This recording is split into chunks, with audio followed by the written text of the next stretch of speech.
تراوتی واقعا. این تایم صبح پیاده روی فوق‌العاده است. از ساعت 6:30 زدیم بیرون، الان 7 صبح. یعنی اصلا یه نسیمی میاد توی این مرداد ماه که اصلا کیف میکنیم.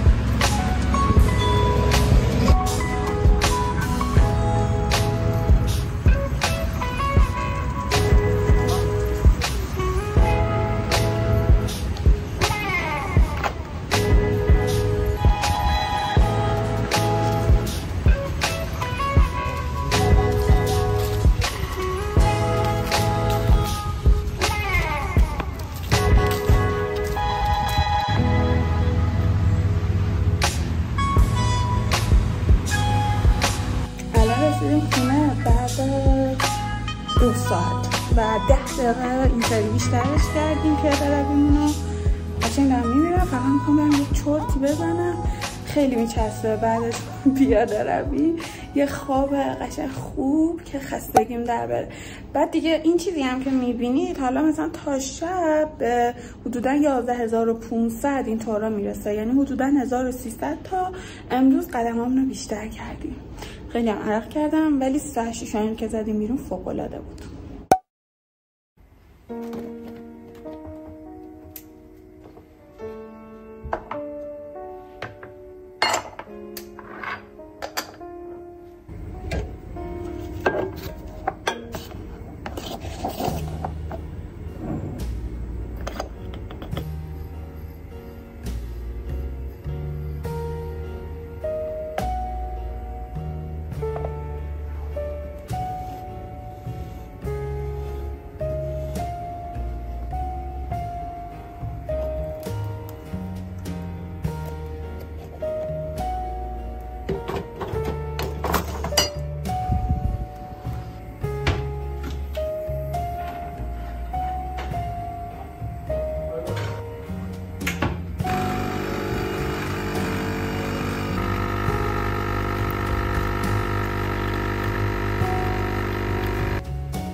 سلام بچه‌ها، روزتون بخیر باشه. توی ولاگ امروز قراره براتون روتین آخر هفته‌مو بهتون نشون بدم، پنجشنبه و جمعه همزمان با هم، و فکر می‌کنم ایده خیلی خوبی باشه برای کسانی که کارمند هستن و یا حالا اگر توی خونم کار می‌کنم بازم ایده خیلی خوبی میده، چون که شما نیاز دارید از این پنجشنبه جمعه خوب استفاده کنید، مفید استفاده کنید، نه اینکه پروداکتیو، نه منظورم این نیست، مفید استفاده کنید تا برای شروع هفته آماده باشید. ایده هایی که توی این 2 روز قراره بهتون بدم فکر می‌کنم خیلی خوب باشه اگر توی آخر هفتهتون جای بدید، یا اگر تا الان انجام میدید که خیلی عالی و پرفکته. پس بریم با هم شروع کنیم. همونجور که دیدید البته پنجشنبه جمعه واسه من فرقی نداره، من همچنان هم 5:30 صبح بیدار شدم، با من زود رفتیم پیاده روی و اومدیم و الان میخوام تابلوامو نصب کنم توی دیوار سرمه‌ای، یه ویدیو یوتیوب رو ادیت کنم برای شنبه صبح، که شنبه صبح خیلی خوبه که یه ویدیو توی یوتیوب داشته باشیم، یه ویدیو جدید، چون احساس میکنم آدما نیاز دارن که یه ذره پروداکتیو بشن، فعال‌تر بشن. با دیدن حالا ویدیو انگیزشی این اتفاق بیشتر میفته دیگه. و من بعد از مدت‌های ماگ قهوه‌مو برداشتم، ماگ دختری که کتاب میخونه، چقدرم دوستش دارم. تا زمانی که ویدیو نمیگرفتم فکر نمی‌کنم 1-2 بار شاید ازش استفاده کردم. بریم با هم شروع کنیم که 2 روز خوب، فعال و ریلکس تور رو داشته باشیم که هفته‌مون رو خیلی پر انرژی تر شروع کنیم.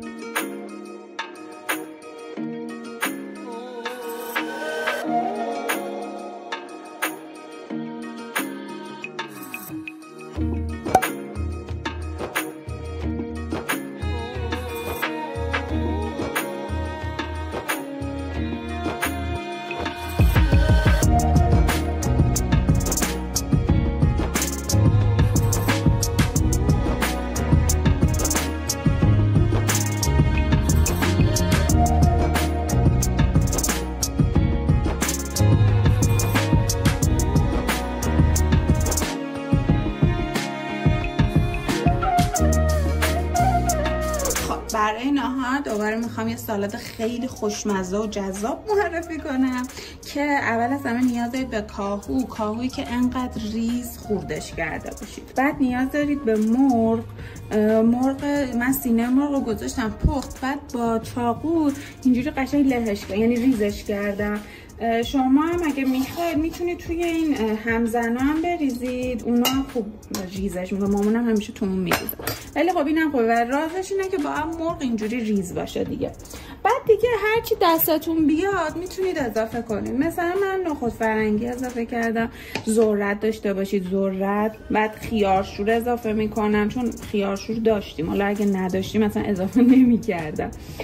دیگه هرچی سلیقتونه اضافه کنید. فقط رازش هم اینه که مواد باید ریز باشن که به خورد هم برن. و در نهایت برای سسش نیاز دارید به ماست یونانی، یعنی یه ماستی که سفت باشه و میتونید ازش سس اضافه کنید، سس خردل اضافه کنید. من سس و ترکیب ماست و سس مایونز و خردل و ادویه و ایناست، یعنی من همیشه اینجوری سس ها رو آماده میکنم میذارم یخچال که هر روز نیازی نباشه مثلا سس آماده کنم، زحمت داره دیگه.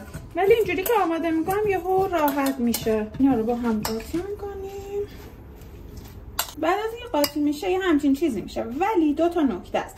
یکی اینکه میتونید کاهوشو کمتر کنید، مرغشو بیشتر.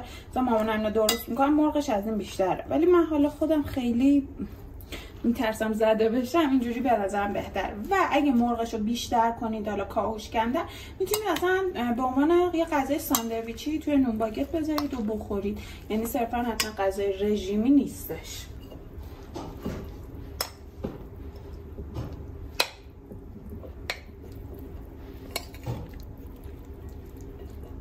در آخر هم که خیلی خوشمزهش میکنه گردو، که من الان نفری 2 تا انگار گردوه، و دوباره کیشمیش. این خیلی خوشمزهش میکنه، یعنی این گردو کیشمیش خیلی خوشمزه میکنه. با دست و دلبازی هم میریزیم.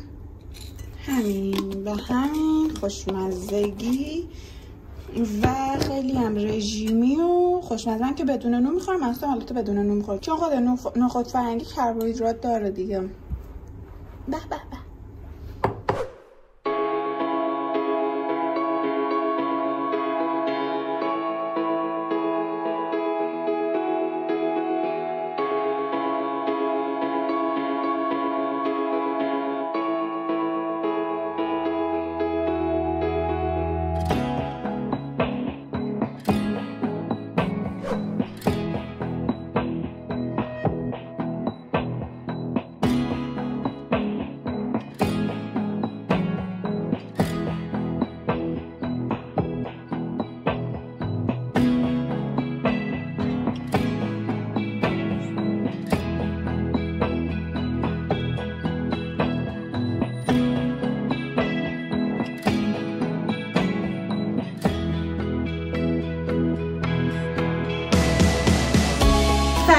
از روز جمعه که خیلی خوب به نظرم شروع نشده و الان ساعت 12 ظهر شب باورتون نشه.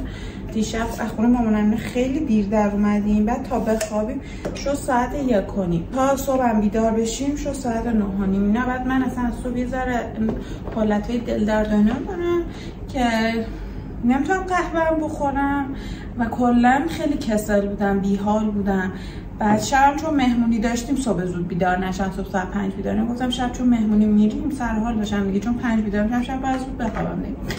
بعد دیگه خلاصه صبح من کلا مدلم انگار اینجوریه، وقتی که صبح دیر بیدار میشم برعکس بقیه که مثلا خوابشون کامل میشه خیلی سر حالن و اینا، من خیلی کسل میشم و خیلی رو مودم تاثیر داره دیگه. الان ساعت 11:12 دقیق بخوام بگم یه دونه منیزیم انداختم، گفتم شاید این بهم انرژی بده، حالم خوب کنه و میخوایم جمعه رو با هم شروع کنیم و مهمتر از همه جمعه رو قراره با هم با تمیز کردن خونه شروع کنیم. نشکونده باشه و میخوایم با هم خونه رو اساسی تمیز کنیم به شما هم این انگیزه رو بدم که پاشید شما خونه تمیز کنید. البته من کلا همیشه این آخر هفته مدل تمیز کردن خیلی فرق داره با تو طول هفته، چون تو طول هفته خیلی سطحی تر تمیز میکنم. حالا مثلا یه روز در میون خونه رو گردگیری و جارو و ته میکشم، ولی خیلی سطحی تر. ولی تو آخر هفته چون عمقی تمیز میکنم دیگه انگار تو طول هفته اون عمقش تمیزه، ولی خب آخر هفته دوباره کثیفه دیگه اون عمقش. آره خلاصه الان بریم با هم خونه رو تمیز کنیم. خریده دیشب هم جابجا کنم، ماشین ظرفی هم باید روشن کنم.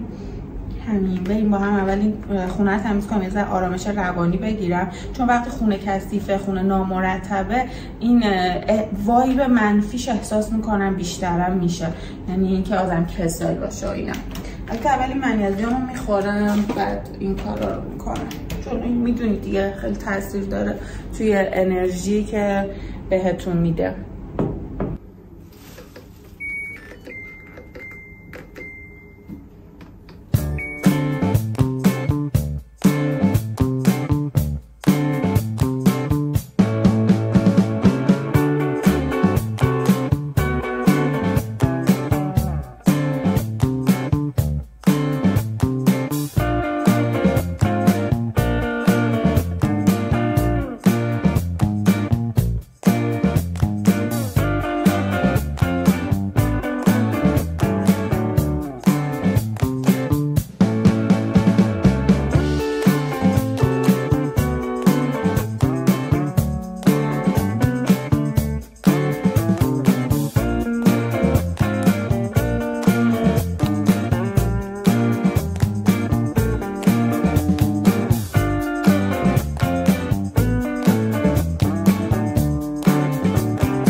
تمیز که خدا رو شکر مسعود اومد کمکم کرد. اینا رو بعد از اینکه تو مواد مثلا 1-2 ساعت میمونه و مهمتر همه آب داغه، بعد مسعود با سیم میسابه. من خودم نمیتونم چون خیلی زور میخواد، ولی مسعود خیلی بهتر میتونه بسابه. بعد با سیم میسابه، قشنگ چربیاش میره دیگه. کابینت ها رو من جدیدن یه محلول درست میکنم که نصفش رو سرکه میریزم، نصفش رو آب. این به کابینت های من چون جای انگشت میمونه، من هر یه روز در میون دارم تمیز میکنم، ولی حداقل این باعث میشه که هم راحت تمیز بشه، همین که دیرتر جای انگشت بگیره. مثلا حالا انگشت خودم نمیونه، معمولا انگشت مسعود نمیونه چون مسعود محکم فشار میده. اگه دوست داشتید استفاده کنید، چون معمولا هممون درگیر میگه اینم از خونه یه تمیز، که خودم خیلی خسته شدم ولی مسعودم خیلی خسته شد، ولی همزمان هم کشتی میبینه هم هندونه. الان با همین برنامه‌ریزی هفتگی انجام میدیم، چون وقتی که روز جمعه برنامه‌ریزی هفتگیتون رو انجام میدید خیلی هفتهتون پر انرژی تر شروع میشه و انگار هفتهتون جهت‌دار میشه. میدونی، یعنی میدونی که فردا شنبه از خواب بیدار میشی چه کارایی داری که باید انجام بدی. و به نظر من همین تغییرات کوچیکی که باعث میشه که روزمون حتی پر انرژی تر، روزمون فعال تر باشه.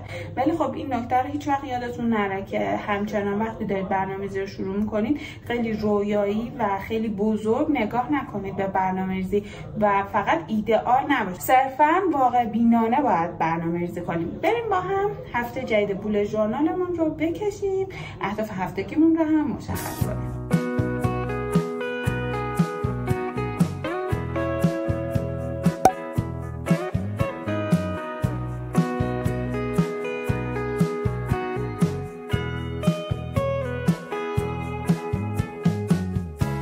الان میخوایم بریم سمت بیوتی و آراستگی خودمون و میخوام بهتون یه چیز خیلی خوب یاد بدم که خودم درست کردم، 2 بار تا حالا ازش استفاده کردم و به نظرم تاثیر خیلی خوبی داشت. اونم پچ چشمه، از این ماسکای زیر چشم که من تا حالا همیشه آماده دیدم، ولی اینی که دیدم خونگی بود به نظرم خیلی خوب بود. خودم 2 بار استفاده کردم، به نظرم خیلی تاثیر داشت توی این سیاهی دور چشمم، چون من فکر می‌کنم کلا ژنتیکی مدلم اینجوریه که یه سیاهی دارم زیر چشم، خیلی سفید نیست مثل هم رنگ بقیه، ولی این خیلی خوبه و به نظر شادابم میکنه دیگه پوستو. شما نیاز دارید به قهوه، پودر قهوه. حالا هم سری از پودر قهوه خشک استفاده کردم، ولی این سری میخوام از این پودر قهوه که یه بار انگار تو این دستگاه بوده که انگاری این نرم‌تره. مسعودم یه جا خونده بود که اینا خیلی بهترن، حالا هم برای ماسک صورت هم برای این گلا. به خاطر من گفتم حالا این سری از این مثلا اینقدر یه قاشق چای خوری الان از این قهوه با یه ذره آب در حد 1 قاشق، بخوام دقیق تر بگم شد 2 قاشق چای خوری آب، 1 قاشق چای خوری پودر قهوه. حالا از این پدایی که صورتمون رو باهاش تمیز میکنی از اینا میاریم، بعد اینو حالت اون مدل اون پچهای آماده میبرید.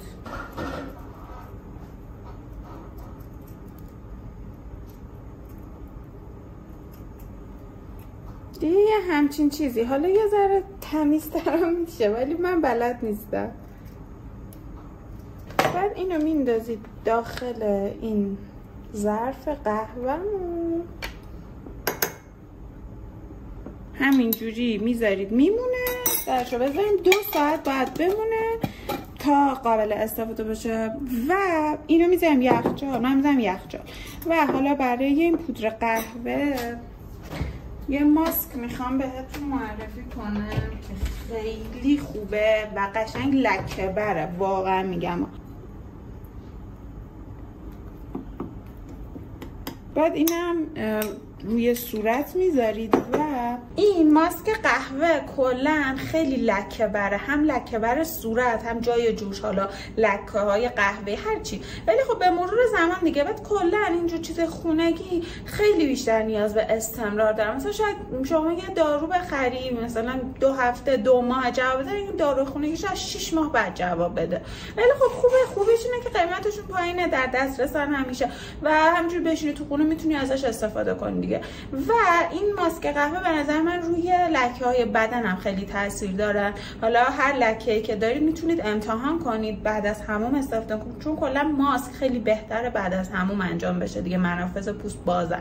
مثلا من خودم این لکه‌هایی که میبینید هفته پیش رفته بودیم ملایر و دوباره منو پشا خوردن. حالا مثلا اینجام هم هستش، اینجا خیلی بیشتره، لباسم بالا نمیاد نگنه بهتون نشون میدادم، ولی یکی دو بار که گذاشتم قشنگ التهابشون رو گرفت، چون از اینایی بودش که خیلی بزرگ شده بود و قرمز بود، اصلا وحشتناک بود. ولی خب الان خداشو در حد فقط لکه قهوه‌ای مونده دیگه. حالا اینجا هم هستش، حتی خیلی وحشتناک، نگاه کن قشنگ لکه بزرگ شده دیگه. از این استفاده که بکنی، مثلا این لکه های پشه و اینا هم خیلی خوب میبره و زود کم رنگ میشن. یه کار دیگه هم که جمعه میکنم اینه که اسکراب بدنم استفاده میکنم، اونم خودم درست کردم. اون یعنی فوق العاده است، محشره. میخواستم توی این ولاگ بهتون یاد بدم ولی روغن نارگیل نداشتم. حالا توی ولاگ های بعدی بهتون میگم، خیلی خوبه. یعنی اصلا یه چیزی میگم یه چیزی میشنوید. اسکراب طبیعی خودمون درست میکنیم تو خونه، خیلی هم تاثیرگذاره. فعلا برم حموم قشنگ یه ریلکس کنم، واسه مهمونی هم آماده بشم، بعد بیام این ماسکار بذارم. من رفتم حموم، اومدم گفتم این پچا رو بذارم، گوشیم هم تو شارژه، همین اینجا اینجوری راحت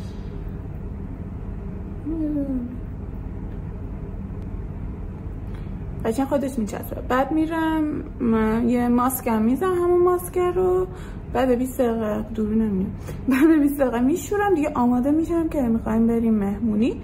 قشنگ من اینه پانده شدم ولی خیلی تاثیر داره.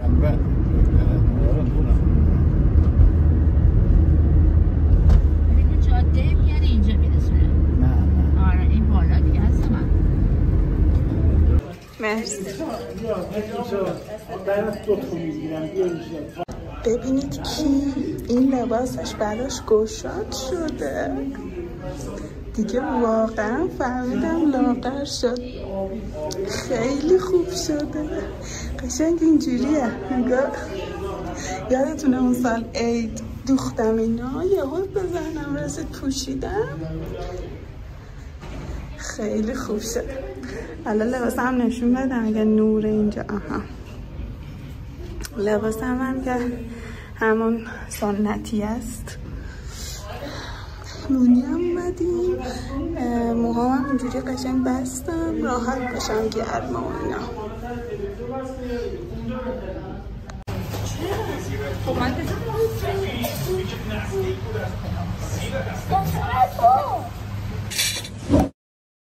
دقیقا ساعت 2 به شبه و ما تازه رسیدیم خونه و اون پر انرژی و فعال بودن فردا رو کلا فکر کنم بیخیال بودم، چون نمیتونم 5 صبح بیدار بشم. از اون طرف پیاده روی میمونه واسه غروب. البته خودم نمیخوام وابسته کنم به اینکه حتما این تایم بیدار بشم، خیلی پر انرژی و فعالم و اینا، ولی خب به هر حال اون چیزی که میخواستم نمیشه دیگه، از ایدئالم فاصله میگیره. ولی خب مهمونیه دیگه، اگه مهمونی نباشه که دیگه زندگی هم که خوش نمیگذره. همین، این از ولاگ امروزمون، میبینمتون تا ولاگ بعدی. خدافظ.